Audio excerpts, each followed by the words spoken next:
It gives command to transfer data from the input device to memory and then from memory to ALU. वो command देता है data को ताकि वो अपना जो इंफॉर्मेशन हो या कुछ भी डाटा वाटा हो वो इनपुट डिवाइस को ट्रांसफर कर सके, फिर इनपुट से मेमोरी में जा सके और फिर लास्ट में मेमोरी से ALU में वो ट्रांसफर हो सके। और लास्ट में आता है memory unit. This memory is also termed as, मतलब इस मेमोरी यूनिट को भी हम लोग प्राइमरी मेमोरी, सेंट्रल मेमोरी और इंटरनल मेमोरी से भी जाने जाते हैं, जो कि डायरेक्ट कांटेक्ट में रहता है, CPU के डायरेक्ट कांटेक्ट में ये मेमोरी यूनिट रहता है। मेमोरी कह लो या सेंट्रल मेमोरी कह लो, उसके दो टाइप्स होते हैं, RAM random access memory and ROM read वाली मेमोरी। अब आते हैं आउटपुट यूनिट। आउटपुट यूनिट क्या होता है? Output unit is a device in which computer communicates with user. Computer जो है वो यूजर से कम्युनिकेट करता है। It act as a translator between the computer and the users.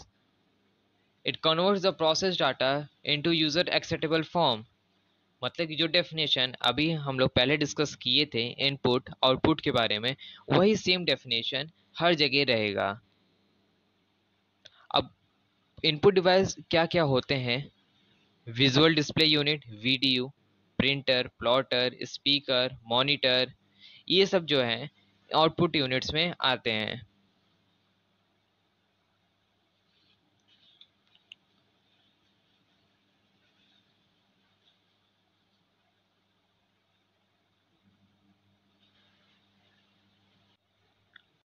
अब यहाँ पे लैंग्वेज ऑफ कंप्यूटर क्या है?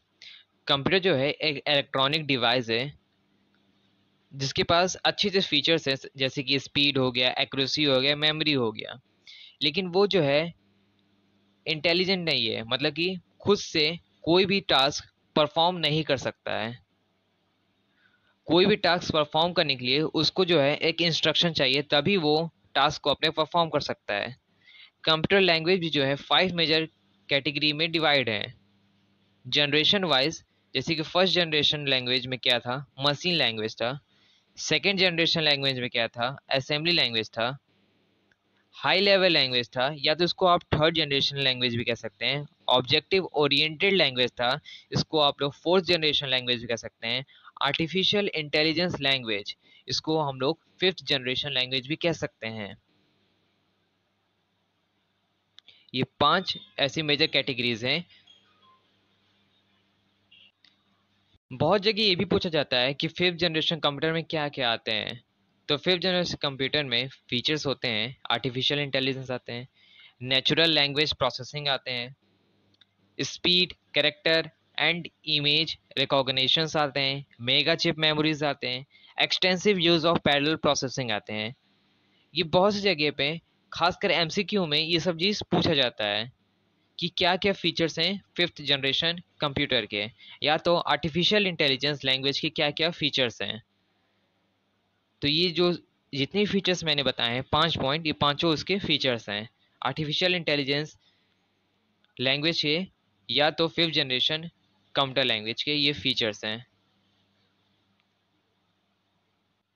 अब जो लोग का लास्ट है वो है ट्रांसलेटर। ट्रांसलेटर में क्या क्या आते हैं? कंपाइलर आते हैं, इंटरप्रेटर आते हैं और असेंबली लैंग्वेज आते हैं। कंपाइलर क्या होता है? Compiler is a set of program that converts a high language program to machine language program as a whole. Interpreter क्या है? Interpreter is a set of program that converts a high language program to machine language program line by line. Last है assembly language. An assembler is a set of program that converts an assembly language program to a machine language program. इसको assembly language कहते हैं। Introduction to computer में आपका यहाँ तक पूरा complete हो गया है ट्रांसलेटर तक। मैं थोड़ा हार्ड एंड फास्ट पढ़ाया हूँ